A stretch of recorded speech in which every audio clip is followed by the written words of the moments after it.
Se você já passou por uma situação de, por exemplo, cliente pedir solicitar aí um serviço de guincho aí para você e você ficar na dúvida, poxa, será que esse cara vai fechar? Será que esse cara vai me passar esse serviço? Será que ele não vai achar um concorrente que vai fazer mais barato?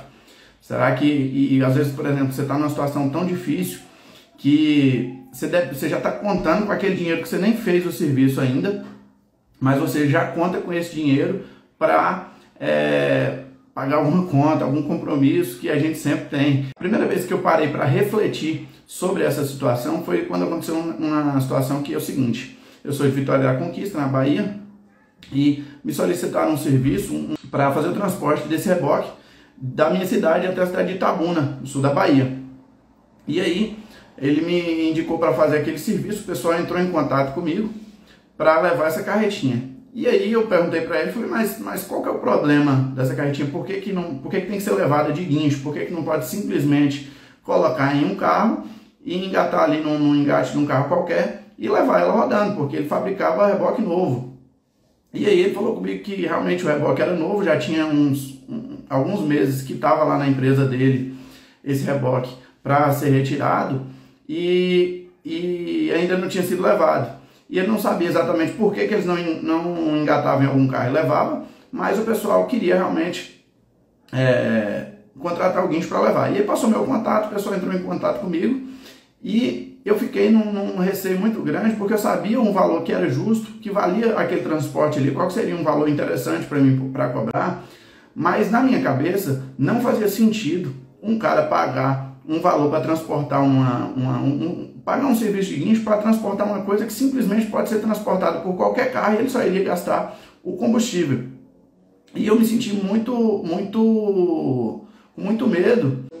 Aquele cara me ligou, me pediu uma cotação e tal, e eu senti muito medo ali de passar o valor para ele, o valor justo, o valor que eu achava que era bacana por aquele serviço, porque eu estava numa situação muito difícil, eu estava passando muito perrengue. E aí o que aconteceu? Eu já estava contando com o dinheiro daquele serviço para pagar alguns compromissos que eu tinha ali para poder pagar naqueles dias. E eu tinha uma quantidade muito pequena de serviço, eu não tinha um fluxo grande de serviço, eu não tinha demanda de serviço, por exemplo, todo dia. Então o que aconteceu? Eu fiquei muito inseguro ali, sem saber se eu passava ou não, mas tomei a decisão de passar o valor que eu realmente achava justo.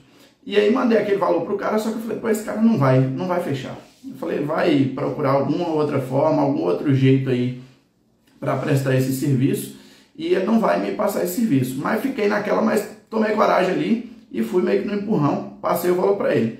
E o cara nem questionou o valor que eu cobrei ali, ele somente perguntou para mim qual era a minha disponibilidade e tal, e ele me pediu um prazo, era uma empresa. E essa cidade de Itabuna é realmente uma cidade do sul da Bahia. Eu falei, pô, esse pessoal, eles não vão me pagar esse serviço, eles não têm condições o cara pagar isso para levar uma carrocinha, não faz sentido, a carrocinha nova. Na época, para mim, era difícil até bancar um abastecimento de uma viagem como essa, que daria aqui 480 km de ida e volta. Mas enfim, tomei coragem e fui à viagem. Quando eu cheguei lá, eu fui perceber o seguinte: a empresa era enorme, cara, a empresa é muito rica, a empresa é muito bem estruturada. E para aqueles caras aquilo ali não era nada.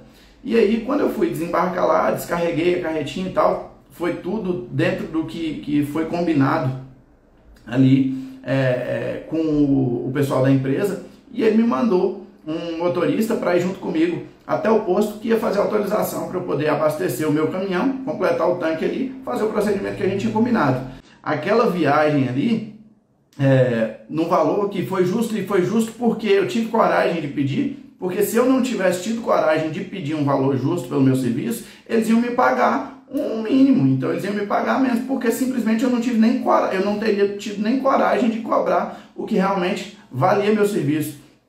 Então assim, por eu ter tido aquela coragem, ele nem questionou o valor e pagou o que eu cobrei. E aí, a partir daquilo ali, eu comecei a perceber que eu precisava ter coragem para poder enfrentar esse medo e realmente cobrar um valor justo pelo meu serviço. Só que assim, eu comecei a refletir, comecei a entender isso, mas isso não fez com que eu superasse o meu medo ali, eu ainda continuava sentindo ali aquele medo, sempre aquela insegurança de saber se, poxa, será que esse cliente vai fechar ou não vai? E se eu perder esse serviço, pô, tem tantos dias que eu estou parado aqui sem fazer nenhuma viagem.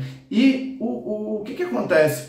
O que realmente solucionou isso na minha vida, na minha empresa, foi o seguinte: foi eu realmente conseguir ter um volume grande de clientes, certo? Então, assim, quando você tem cliente, de certa forma, saindo pelo ladrão, quando você tem cliente que muitas vezes você não dá conta de atender, quando você, às vezes, por exemplo, tem que terceirizar serviço, às vezes você dispensa muito serviço, você começa a perder esse medo. Você não começa a ter mais uma dependência tão grande daquele serviço específico. Meu nome é Willy, eu também sou guincheiro, e por esse perfil eu ensino guincheiros a construir uma estratégia que traz novos clientes todos os dias. Então, se você gostou desse conteúdo, já deixa seu like, comenta aqui o que você gostaria de ver nos meus novos conteúdos e não esquece de seguir meu perfil.